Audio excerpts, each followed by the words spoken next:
ನಾವೀಗ ಚಾಮರಾಜಪೇಟೆ ವಾರ್ಡ್ನಲ್ಲಿದ್ದೀವಿ. ಇವತ್ತು ತನಕ ಇನ್ನೂ ರಿಪೇರಿ ಆಗೋದ್ರಲ್ಲೇ ಇದೆ. ಇಲ್ಲಾಗಿದ್ರೆ ಅಲ್ಲಗಿತಾರೆ, ಅಲ್ಲಾಗಿದ್ರೆ ಇಲ್ಲಗಿತಾರೆ. 2 ನಿಮಿಷ ಆಚೆ ಕೂತ್ಕೊಂಡಿದ್ರೆ ಇಲ್ಲೇ ಏನಾದರೂ ನಾವು ಧೂಳಾಗೋಗ್ಬಿಡ್ತೀವಿ ಫುಲ್ಲು. ಇಲ್ಲಿ ಗಾಡಿಗಳೆಲ್ಲ ತುಂಬ ನಿಲ್ಲಿಸ್ಬಿಟ್ಟು ಪ್ರಾಬ್ಲಮ್ಗಳಾಗ್ತಾ ಇದೆ.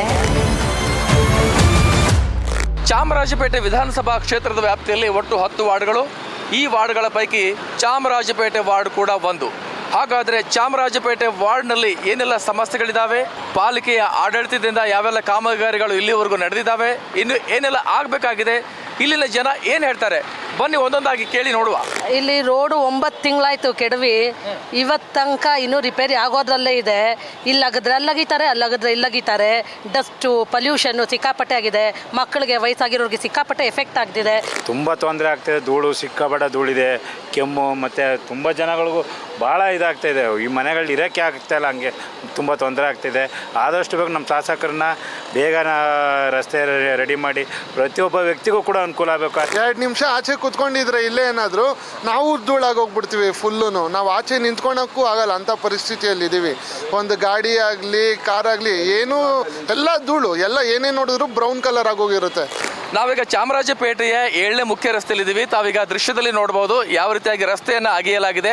ಈ ರಸ್ತೆಯನ್ನು ರಿಪೇರಿ ಮಾಡೋಕ್ಕೆ ಅಂತ ರಸ್ತೆಯನ್ನು ಅಗೆದು ಈ ಕಾಮಗಾರಿ ಶುರುವಾಗಿ 9 ತಿಂಗಳಾಯಿತು. 9 ತಿಂಗಳಾದರೂ ಕೂಡ ಇಲ್ಲಿವರೆಗೆ ಈ ಕಾಮಗಾರಿ ಕುಂಠಿತ ಸಾಗ್ತಾ ಇದೆ. ಇದರಿಂದಾಗಿ ಡಸ್ಟ್ ಅಲರ್ಜಿಗೊಳಗಾಗಿ ನಾವೆಲ್ಲ ಆಸ್ಪತ್ರೆ ಸೇರುವಂತಾಗಿದೆ. ಇನ್ನು ಮನೆಗೂ ಕೂಡ ಒಂದು ಕವರ್ ಮಾಡಿ, ಕನ್ಸ್ಟ್ರಕ್ಷನ್ ನಡೆದಿರುವಾಗ ಹೇಗೆ ಮನೆಗೆ ಒಂದು ಪರದೆಯನ್ನು ಹಾಕಿ ಕನ್ಸ್ಟ್ರಕ್ಷನ್ ಕವರ್ ಮಾಡಿರ್ತಾರೆ, ಆ ರೀತಿಯಾಗಿ ನಾವು ಮನೆಗಳನ್ನು ಕೂಡ ಕವರ್ ಮಾಡ್ಕೋಬೇಕಾಗಿದೆ. ಯಾಕೆಂತಂದರೆ ವಯಸ್ಸಾದವರು ಇದ್ದಾರೆ. ಈ ಡಸ್ಟಿಂದಾಗಿ ಕೆಮ್ಮು, ಶೀತ, ಹೀಗಾಗಿ ಶ್ವಾಸಕೋಶಕ್ಕೆ ಸಂಬಂಧಪಟ್ಟಂಥ ಕಾಯಿಲೆಗಳು ನಮಗೆ ಬರ್ತಾ ಇದ್ದಾವೆ ಅನ್ನುವಂಥದ್ದು ಗೋಳನ್ನು ಇಲ್ಲಿನ ಜನ ಹೇಳ್ಕೊತಾ ಇದ್ದಾರೆ. ಸಿಕ್ಕಾಪಟ್ಟೆ ಧೂಳುಗಳು ಇದೆ.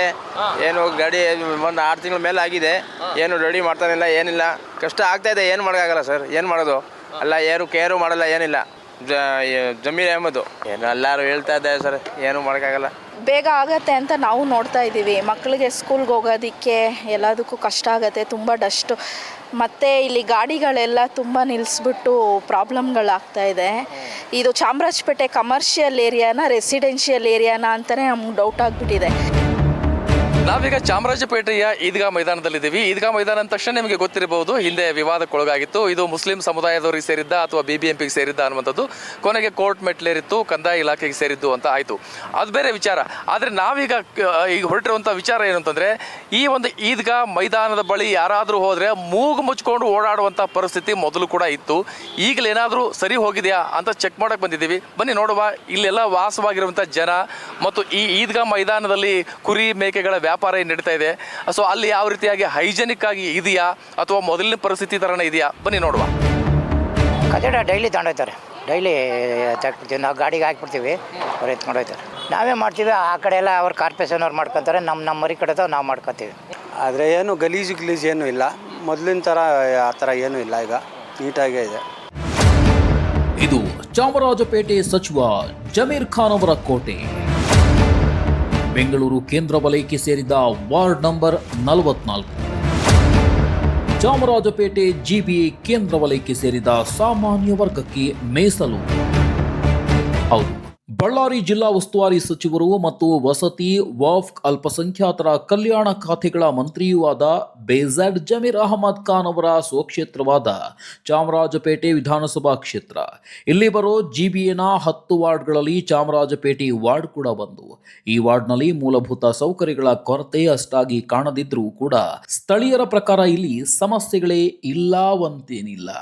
ಚಾಮರಾಜಪೇಟೆಯ ಈದ್ಗಾ ಮೈದಾನ ಈ ಮೊದಲಿಗಿಂತಲೂ ಈಗ ತುಸು ಓಕೆ. ಆದರೆ ರಸ್ತೆಯೊಂದರ ದುರಸ್ತಿಗೆ ಹತ್ತತ್ರ 1 ವರ್ಷವಾಗ್ತಾ ಬಂದರೂ ಇನ್ನೂ ಮುಗಿತಾ ಇಲ್ಲ ಯಾಕೆ ಅನ್ನೋದು ಪ್ರಶ್ನೆಯಾಗಿದೆ. ಇನ್ನು ವಿಶಾಲವಾದ ರಸ್ತೆಗಳಿದ್ರೂ ಪಾರ್ಕಿಂಗ್ ಪ್ರಾಬ್ಲಮ್ ದೂರವಾಗಿಲ್ಲ. ಫುಟ್ಪಾತ್ಗಳ ಮೇಲೂ ವಾಹನಗಳನ್ನ ನಿಲ್ಲಿಸುವುದು ನಿಂತಿಲ್ಲ. ಮತ್ತದೇ ಚರಂಡಿ, ಮೋರಿ ಸಮಸ್ಯೆ, ಸೊಳ್ಳೆಗಳ ಕಾಟ ಬೇರೆ. ಈದ್ಗಾ ಮೈದಾನದ ಆಪೋಸಿಟ್ ಬಂದರೆ ಇಲ್ಲೊಂದು ಬರೋಡಾ ಬ್ಯಾಂಕ್ ಇದೆ. ಸೊ ಈ ಬರೋಡಾ ಬ್ಯಾಂಕಿಂದ ನೀವು ಇಲ್ಲಿ ಫುಟ್ಪಾತ್ ನೋಡಿದ್ರೆ ಫುಟ್ಪಾತೇ ಕಾಣಿಸೋದಿಲ್ಲ. ಫುಟ್ಪಾತ್ಗಳ ಮೇಲೆ ಎಲ್ಲ ವೆಹಿಕಲ್ಗಳು ಅಕ್ವೈರ್ ಮಾಡ್ಕೊಂಡ್ಬಿಟ್ಟಿದ್ದಾವೆ. ಹಾಗಾದರೆ ಈ ಫುಟ್ಪಾತ್ ಮೇಲೆ ಓಡಾಡುವಂಥ ಜನರ ಪರಿಸ್ಥಿತಿ ಏನಾಗಬೇಡ ನೋಡಿ. ನನ್ನ ಎಡಭಾಗದಲ್ಲಿ ಎಷ್ಟೊಂದು ವೆಹಿಕಲ್ಗಳು ನಿಂತ್ಕೊಂಡಿದ್ದಾವೆ. ಇಲ್ಲಿ ಎಲ್ಲ 2 ವೀಲರ್ಸ್ಗಳನ್ನು ಫುಟ್ಪಾತ್ನಲ್ಲಿ ಈ ಥರ ವೆಹಿಕಲ್ಗಳು ನಿಲ್ಲಿಸ್ಬಿಟ್ರೆ ಜನಗಳು ತಿರ್ಗಾಡಕ್ಕೆ ತುಂಬ ತೊಂದರೆ ಆಗ್ತಾ ಇದೆ. ಅದಕ್ಕೋಸ್ಕರ ದಯವಿಟ್ಟು ಇದನ್ನು ತೆರವುಗೊಳಿಸಿ ಈ ವೆಹಿಕಲ್ಗಳನ್ನು ಇದು ಮಾಡಿದರೆ ಜನಗಳಿಗೆ ಅನುಕೂಲ ಆಗುತ್ತೆ ತಿರುಗಾಡೋದಕ್ಕೆ. ಈಗ ಫುಟ್ಪಾತ್ ಮೇಲೆ ಗಾಡಿ ನಿಲ್ಲಿಸೋದ್ರಿಂದ ಫುಟ್ಪಾತ್ಗಳ ಮೇಲೆ ನಡೆದಾಡುವಂಥವ್ರಿಗೆ ಕಷ್ಟ ಆಗುತ್ತೆ, ತೊಂದರೆ ಆಗುತ್ತೆ ಅಂತ ನಾವು ಮಾತಾಡ್ತಾ ಇದ್ದೀವಿ. ಈಗ ತಾನೇ ಇಲ್ಲಿ ಬಂದರು, ಅವರು ಫುಟ್ಪಾತ್ ಮೇಲೆ ಗಾಡಿಯನ್ನು ನಿಲ್ಲಿಸ್ತಾ ಇದ್ದಾರೆ. ಸೊ ಯಾಕೆ ಅಂತ ಕೇಳೋಣ ಅವ್ರನ್ನ. ಸರ್, ಫುಟ್ಪಾತ್ ಮೇಲೆ ಗಾಡಿ ನಿಲ್ಲಿಸೋ ತಪ್ಪಲ್ವಾ? ತಪ್ಪು ಸರ್, ಹೌದು, ಒಪ್ಕೊಳ್ತೀವಿ. ಇಲ್ಲ, ಎತ್ತಕ್ಕೆ ಬಂದೆ ಈಗ. ಎತ್ಕೋತೀರಾ? ಎತ್ಕೊಳ್ತೀವಿ ಸರ್, ಹೀಗೆ ಎತ್ಕೊಳ್ತೀವಿ.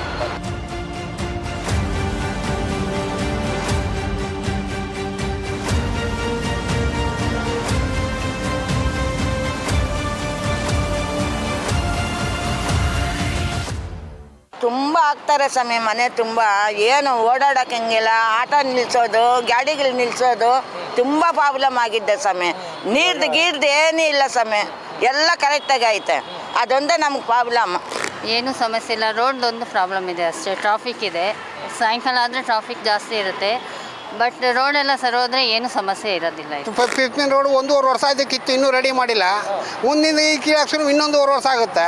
ಹೋಗೋರಿಗೆಲ್ಲ ತುಂಬ ತೊಂದರೆ, ಹೋಗೋಕ್ಕೆ ಆಗಲ್ಲ, ಅಷ್ಟು ತುಂಬ ತೊಂದರೆ ಆಗಿದೆ. ಪೈಪೆಲ್ಲ ಒಡೆದಾಗಿದೆ, ಎಲ್ಲ ಕಿತ್ಕೊಂಡು ನೀರು ಕಾರ್ಪೊರೇಷನ್ ಯಾರೂ ಕೇಳೋರೇ ಇಲ್ಲ, ಹಂಗಾಗಿದೆ ನೋಡಿ ಸರ್. ಅದು ಚಾಮರಾಜಪೇಟೆಯಲ್ಲಿ ಕಸ ಕಡ್ಡಿ ಕಟ್ಕೊಂಡಿರುವಂಥ ಚರಂಡಿ ಇದೆಲ್ಲವೂ ಇಲ್ಲಿ ಕಾಮನ್ ಅನ್ನೋ ಥರ ಆಗಿಬಿಟ್ಟಿದೆ. ಇನ್ನಾದರೂ ಕೂಡ BBMPಗೆ ಅಥವಾ GB ಸಂಬಂಧಪಟ್ಟಂಥ ಅಧಿಕಾರಿಗಳು ಇತ್ತ ಗಮನ ಹರಿಸಬೇಕು.